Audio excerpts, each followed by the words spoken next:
walaalayaal waa la sakaraadayaa sida rasuulku tilmaamay sallallahu alayhi wasallam. walaalayaal sakaraad baa la marayaa sida uu ilaahay tilmaamay subxaanahu wa tacaala. qofka mar walba waa inuu xusuusnaadaa ogaadaana sakaraadka xanuunka badan. shakhsi walboo rabbi tilmaamayay wuxuu yidhi wajaa'at sakratu lmawti bilxaqi, waxaa timid sakaraadkii geerida oo xaq ah. sakaraadkii ayaa yimid waa xaq buu yidhi ilaah subxaanahu wa tacaala.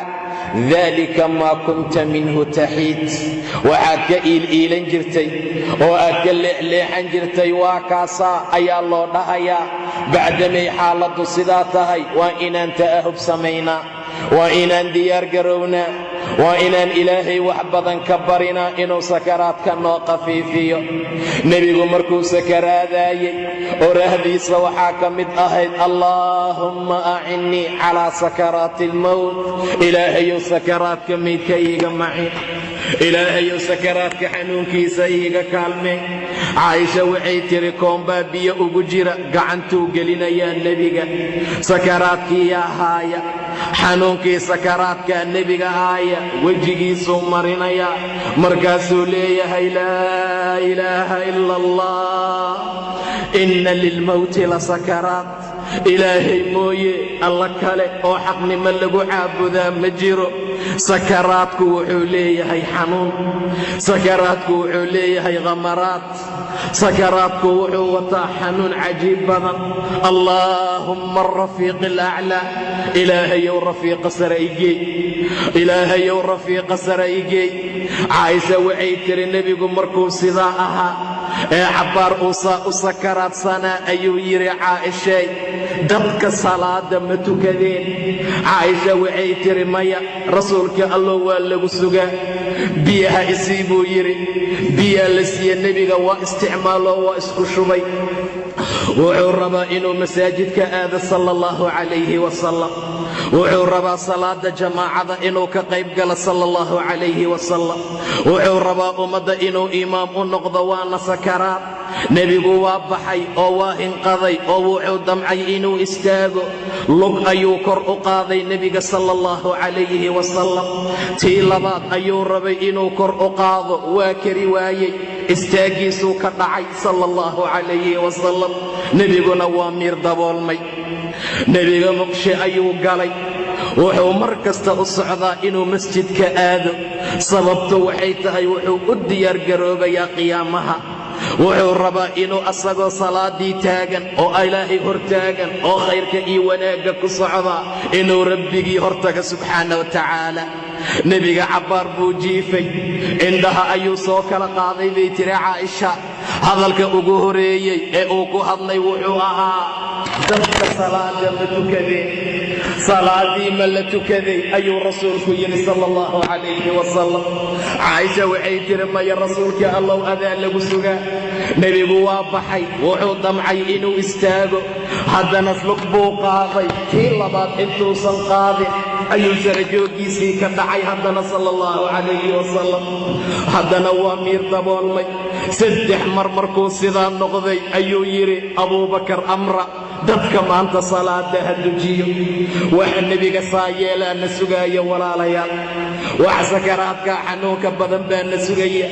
rasuulka sala allahu calayhi wasalam inaan u diyaar garowno oo aan aad iyo aad u fiirino oo aan ogaano ayuuna amray.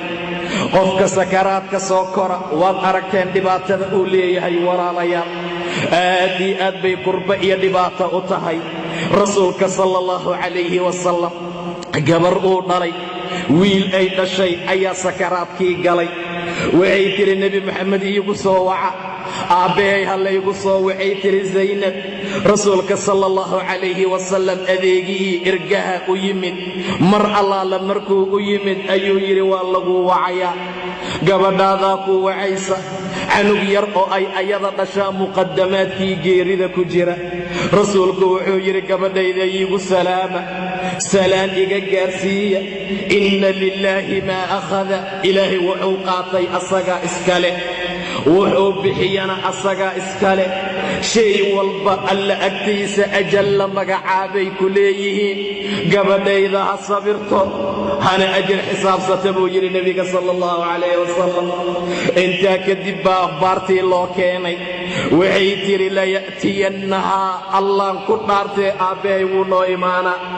nebiga waa noo imaanayaa bay tidhi. rasuulka waa soo kacay bacdamay gabadhii dhaaratay. mucaad ibnu jabal iyo wufuud iyo rag noocaasi cabdiraxmaan ibni cawf ay ka mid yihiin baa la socda. qolkii yaraa ee canuga ku sakaraadayay ayuu rasuulku soo galay sala allahu calayhi wasalam. kii yaraa ee xanuunsanaa baa nebiga loo soo dhiibay. dhabtiisa iyo jilbihiisa ayuu saaray. wa nafsuhu taqacqac, canuga naftiisa waa qaylinaysay. qaaq ayaa ka yeeraysay. walaalayaal, sakaraad waayo, waa canug yariis ah. sadi waayo, aad buu u yaryahay. nafta canuga way qaylinaysoo qaaq intay dhahday marna kor aadaysay, hoosna u soo baxaysay.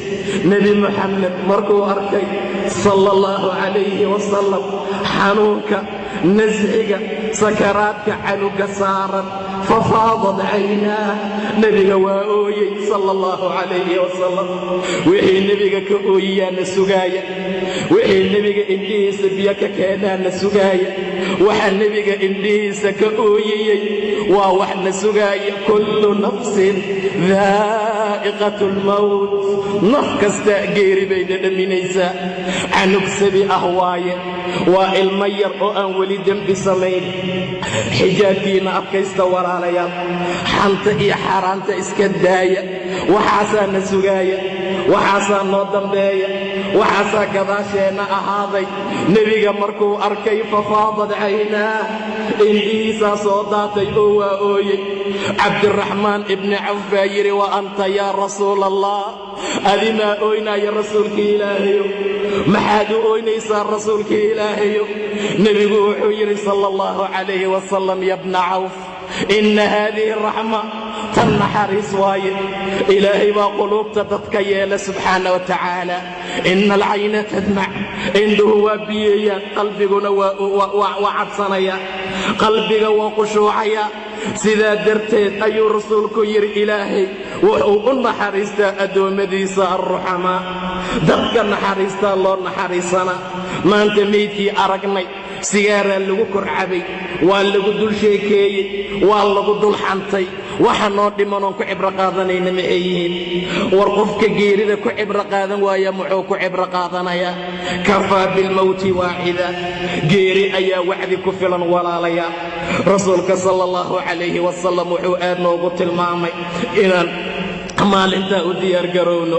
limili haada falyacmal ilcaamiluun, wartanoo kale dadka camal qabanaya ha u soo camal qabtaano. nin saxaabada ka mida la aasaayey, waa la duugaayey, qabriga ayuu galay sala allahu calayhi wasalam. markaasuu saxaabada wacdiyey, wax kasta ayuu u sheegay. limili haada falyacmal ilcaamiluun, dadka camal qabanaya ha u soo camal qabtaano. waa la dhimanayaa, rabbi baa la hortegayaa, waa la isxisaabayaa. ee aan diyaargarowno. war qofka safraaya waa diyaargaroobaa, sahaydiisuu diyaarsadaa, wax buu xirxirtaa, wax badan buu isku dubaritaa. holihiisii wuxuu qaadan la'aana waa sii diyaarsadaa. safar dheer oo aan soo noqosho lahayn baa loo socdaa. war safarkaa qofkii gala dib uma soo noqdo. aan dadaalna yaa ayuha aladiina aamanuu laa tulhikum amwaalukum walaa awlaadukum can dikri illah waman yafcal dalika faulaa'ika hum alkhaasiruun waanfiquu mima rasaqnaakum. war dadka iimaanka leh, rabbi rumeeyeyow iska bixiya waxuu rabbi idin siiya qayb ka mid ah. yaynan idin mashquulinin maalkiina iyo eheladiina. laa cala asalaa xaya cala alfalaax, ayadoo la dha'ayo dukaan ha agtaagnaanina. jikada iyo kushiinka ha ku jirina. boolaa yacni iyo waxaan qiimo lahayn qof ha ula sheekaysanina. حي على السلاح حي على الفلاح لو دقدقة حي على السلاح حي على الفلاح والله أرضى ويجيري بأن سجيسة نبي أصغر دقاق لا أبو ضمع يا إنه دقاقه أصغر صحن لا أبو اسكدية يا إنه صعده أصغر جيفة أيو ربا إنه استاغه أصغر سكرات أيو ربا إنه صلاة آب صلى الله عليه وسلم لا تلهكم أموالكم ولا أولادكم عن ذكر الله ومن يفعل ذلك فأولئك هم الخاسرون ورقف كيسا يلا وخساري وربحي وحو ربي إذنكو أرزقي قيبك مدعا ورتي هنتي لي هنتي ذا قيبك بحي ورتي علمي لهي علمي قيبك بحي ورتي مسكع لهي مسكع ذا وحك بحي ورتي سدح جلباب لهي مد وحك بحي ورتي عنت هيستي وحك بحي ورتي ربي سبحانه وتعالى خيري وناكسي وخير كاغا وحك بحي سيدا درتيد أيو ربي ليهي وربحي وحو ربي إذنكو أرزقي قيبك مدعا انتو سن أحد كين جيري وإيمان كهر وهدي جيري تماذا ويراذا ربي لولا أخرتني إلى أجل قريب إله وحير ميسوغي إله وحير إيكاد إله كستو إسوك انت يصنفتهم بويري إلى سبحانه وتعالى وحي تمني نيسا إني لبرك عذو تكتو وحي تمني نيسا إني سبحان الله تهضو وحي تمني نيسا هالمر إني جلبابتو ملعمد يدكسي قرآن أي آدو لبا آيادات أي سو أخرصتو لكن هيهات هيهات مجرت أو ويدماتي ويا ربي وحيري سبحانه وتعالى نفع انتي سندهن ربي يوئيكادي إلى أجل قريب ما قصرنا العمر سي ما قصر ولا لي الأدونك جوغني نحي أنفعي صاب دقيقة لقو كاذي محابو قبانيسا دقيقة لقو سقو وحي جرت ملها سيدا درتد بو ربي أرنيا ولن يؤخر الله نفسا إذا جاء أجلها نفهدي مضى شيء لقارة ألا ما أجلايو ما أخرايو ما دبدقايو قف والبو وحد سمينيسو كفر سي إلهي وأقيا سبحانه وتعالى